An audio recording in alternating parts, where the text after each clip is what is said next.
A nice thing, after the rain, the veggies are growing. The bush beans that were planted by the kids on the camp.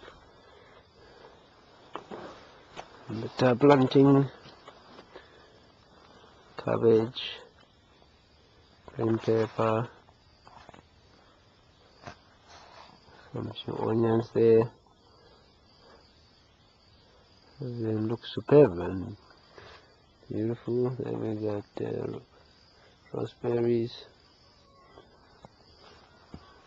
So we planted some sweet potato or darker plants.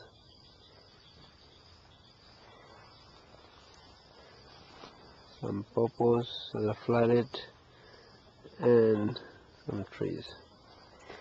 How it does suddenly looks prospering. See how it goes.